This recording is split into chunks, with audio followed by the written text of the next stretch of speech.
এবার নিজেরাই নির্বাচন সংক্রান্ত আইন বিধি পর্যালোচনা করে প্রয়োজনীয় সংস্কার প্রস্তাব তৈরির কথা ভাবছে নির্বাচন কমিশন। আজ সিইসির নেতৃত্বে কমিশনের তৃতীয় সভায় ভোটার তালিকা, সীমানা নির্ধারণ আইন, নির্বাচন পর্যবেক্ষণ নীতিমালা নিয়েও আলোচনা হয়েছে। প্রধান নির্বাচন কমিশনার এএমএম নাসির উদ্দিন আগেই বলেছিলেন, নিজেদের প্রয়োজনে যেসব সংস্কার দরকার সে প্রস্তাবগুলো তারা সরকারকে দেবেন। সেজন্য আজ তৃতীয় কমিশন সভা হয় তার নেতৃত্বে। সবাই মূলত তিনটি গুরুত্বপূর্ণ আইন পর্যালোচনা করা হয়েছে। বৈঠকের পর নির্বাচন কমিশনার ব্রিগেডিয়ার জেনারেল অবসরপ্রাপ্ত আবুল ফজল মোহাম্মদ সানাউল্লাহ জানিয়েছেন, ভোটার তালিকা আইনে গবেষণার প্রয়োজন।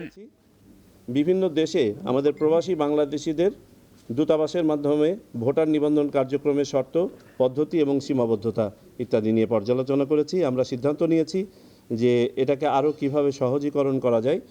আমরা অনেক ধরনের ডকুমেন্ট চেয়ে থাকি, তবে আপাতত আমরা যেটা ভাবছি যে পাসপোর্ট এবং জন্ম নিবন্ধনের উপর মূলত ভিত্তি করে বাকিগুলোকে ঐচ্ছিক হিসাবে রেখে করা যায় কিনা সেটা নিয়ে আমরা ভাবছি।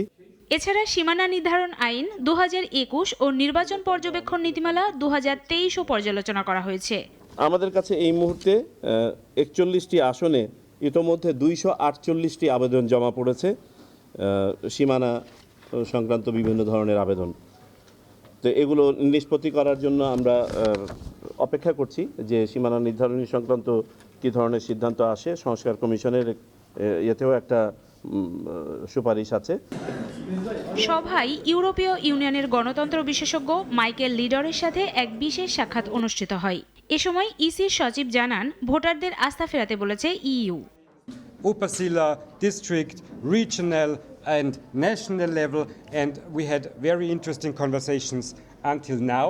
We have been here for 2 weeks.